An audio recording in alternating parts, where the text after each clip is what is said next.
بات کرتے ہیں. بریک کے بعد آپ کے سامنے حاضر ہیں. دنیا آگے کی طرف جا رہی ہے لیکن ہمارا گھیر جو ہے وہ پیچھے کی طرف لگا ہوا ہے. اس کی وجہ یہ ہے کہ ہم بڑی اجرت میں فیصلے کرتے ہیں اور یہ اجرت کے فیصلے میں یوں نظر آتے ہیں کہ پاکستان کی تاریخ میں شاید ہی کوئی ایسی گورنمنٹ گزری ہو جنہوں نے اپنے جاتے جاتے دنوں میں بھی چون قوانین پاس کر لیے. ایسا بھی پاکستان کی تاریخ میں ہوا ہے کہ 12 منٹ میں کیا کیا فیصلے کروا لیے گئے اور بڑے بڑے فیصلے کروا لیے گئے. جب ہمیں اپنے کام ہوتے ہیں تو ہم بڑی آسانی سے قانون سازی کر لیتے ہیں. جب عوامی فیصلے ہوتے ہیں تو ہم یہ سوچتے ہیں کہ فلاں کا سگنیچر ہوگا تو کام ہوگا, فلاں کا سگنیچر نہیں تھا یا ہمارا ساتھ دینے والا کوئی نہیں تھا. چیئرمین پی ٹی آئی اب اسی بات کی دہائیاں دیتے ہیں کہ میں تو سارے کام کرنا چاہتا تھا لیکن میرے پاس اتھارٹی نہیں تھی. اور پہلے اگر کسی کو جیل میں قید کرنا ہو, کسی کے اوپر جھوٹا مقدمہ قائم کرنا ہو تو چیئرمین پی ٹی آئی بڑے آرام سے کہہ دیتے جناب میں نے ایک اور وکٹ گرا دی. اور آپ کو یاد ہوگا کہ یہ بات انہوں نے کب کہی تھی. یہ شاہد خاقان عباسی صاحب جب جیل میں گئے تھے, جب انہوں نے کہا تھا کہ میں نے ایک اور وکٹ گرا دی, خود وہ اس بات کا اعلان کرتے تھے لیکن بعد میں انہوں نے باجوہ صاحب اور جنرل فیض صاحب اور دونوں کے درمیان جو کھیل ہو رہا تھا اس کا انہوں نے کہا کہ میں تو اس کا حصہ بن گیا ہوں, میرا تو کچھ لینا دینا نہیں تھا. لیکن اب جو ہے کم و بیش 12 گھنٹے رہ گئے ہیں جس میں ایک اہم فیصلہ ہونے والا ہے. وہ لوگ جو کہ توشہ خانہ کیس پہ سوال اٹھاتے ہیں جناب تحفہ ہی تو تھا, جس کا تحفہ تھا وہ لے گیا, اس نے بیچا نہیں بیچا, آپ کا کیا چاہتا ہے. تو ان کے لیے میں کلیئر کر دوں, کسی کا بھی تحفہ لینا مسئلہ نہیں تھا, وہ اپنے تحفے کے ساتھ کچھ بھی کرتا, لیکن کم داموں میں تحفہ لینا اور اس کو پھر مارکیٹ میں اچھے داموں میں فروخت کرنا اور اس کو پھر 2 سال تک ڈکلیئر نہ کرنا اور ٹیکسز بچانا. آپ ایک وزیر اعظم سے توقع نہیں کر سکتے کہ وہ ٹیکسز بچانے کے لیے جو ہے وہ یہ اقدام کرے کہ جناب اپنی چیزوں کو وہ چھپا لے اور اپنے جو انکم ہوئی ہے اس کو چھپا لے. دوسری طرف یہ جو ابھی قانون سازی ہو رہی ہے اس قانون سازی میں کوئی دبے لفظوں احتجاج کر رہا ہے. سیکریٹ ایکٹ بل پہ کوئی جو ہے وہ اعلانیہ احتجاج کر رہا ہے اور سینٹ میں جب یہ بل پیش کیا گیا اس پہ جو ہے جو آپ نے کل دیکھا جو کاروائی سینٹ میں ہوئی ہے اس میں آپ خاص طور پہ اگر نوٹ کریں تو پی ٹی آئی کے جتنے سینیٹر تھے وہ خاموش بیٹھے ہوئے تھے. یعنی کہ آپ کو کوئی فرق نہیں پڑتا کہ کوئی قانون پاس ہو بھی رہا ہے کہ نہیں ہو رہا. بعد میں آپ جو بھی باتیں کرتے ہیں نا, اور اگر جو لوگوں نے سوال اٹھایا وہ بھی بالکل ایسا ہی تھا کہ جناب ایک پارٹی سے ایک بندہ اٹھ کے جو ہے خلاف بات تو کرتا ہے لیکن پیچھے سے پارٹی والے بھی ساتھ ہی ہوتے ہیں کہ ہمیں تو جن لوگوں کا ساتھ دینا ہے آپ ان کا ساتھ دے دیں وہ کافی ہے. جہاں سے قانون آتے ہیں آپ ان کا ساتھ دے دیں کافی ہے, باقی کچھ کرنے کی ضرورت نہیں ہے. لیکن وہی بات جو میں نے تھوڑی دیر پہلے کہی تھی کہ جو سائننگ اتھارٹی ہوتا ہے, جو سیٹ پہ بیٹھا ہوا تھا, اس کی بھی ذمہ داری ہوتی ہے اور تاریخ اس کو یاد رکھے گی. تو اس لحاظ سے شہباز شریف صاحب جو موجودہ وزیر اعظم ہے وہ بھی یاد رکھے جائیں گے کہ اگر ایسا کوئی قانون آتا ہے جس میں عوام کے اوپر بات آتی ہے اور عوام کے لیے کوئی کالا قانون ہوتا ہے تو جناب یہ اس دور کے وزیر اعظم کی جواب دہی ہے, چاہے اس نے کسی کو خوش کرنے کے لیے کام کیا ہے کوئی بھی چیز ہوئی, لیکن وہ جواب دے. تمام موضوعات پہ بات کریں گے. میرے ساتھ موجود ہیں جناب عبید شاہ صاحب, آپ تجزیہ کار ہیں, اس پروگرام میں آپ کو ویلکم کرتے ہیں. ان کے ساتھ موجود ہے چنزیب سواتی صاحب, آپ کا تعلق پیپلز پارٹی سے, ایسے پروگرام میں آپ کو ویلکم کریں گے. عبید, انٹروڈکٹری پارٹ آپ نے سن لیا, میرے خیال ہے مزید کہنے کی ضرورت نہیں ہے. توشہ خانہ کیس پہ پہلے بات کریں گے کیونکہ بہت کم وقت اب رہ گیا فیصلہ سنانے پہ. کیا پریڈکشن ہے آپ کی؟ بسم اللہ الرحمن الرحیم. پریڈکشن تو بڑی, یہ تو نوشتہ دیوار ہے, رائٹنگ آن دا وال ہے کہ خان صاحب کو اس میں فکس کیا جائے گا. اور افسوسناک بات یہ کہ اگر یہ کوئی ایسا فیصلہ ہوتا جس میں خان صاحب کی موریلٹی مینٹین رہی ہوتی اور فیصلہ ان کے خلاف آ گیا ہوتا تو بھی وہ دلوں کے وزیر اعظم رہتے. افسوس کی بات یہ کہ خان صاحب خود اپنا مورل گراؤنڈ بھی لوز کر چکے ہیں نا. اس میں جو بنیادی جرم ہے وہ کنسیلمنٹ ہے. خان صاحب نے آج کی جو ڈیولپمنٹ ہے اس میں کہا کہ جی خواجہ عارف صاحب کے وہ پیش ہوئے جونیئر,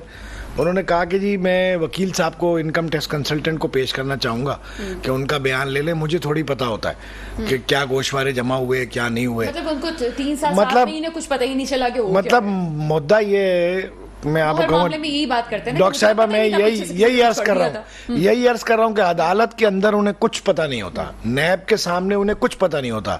اور ویسے وہ دنیا کے ایسے عاقل اور بالغ اور ایسے عالم اور فاضل انسان ہیں کہ ان کے سامنے کوئی ٹک نہیں سکتا. دنیا کی ہر بات انہیں پتا ہے, وہ سب کچھ جانتے ہیں دنیا میں, دوسرے سب پاگل ہیں, سمجھے نا. عدالت میں آتے کہتے مجھے پتہ ہی نہیں ہے, نیب میں جاتے کہتے مجھے پتہ ہی نہیں ہے. اب میں بھی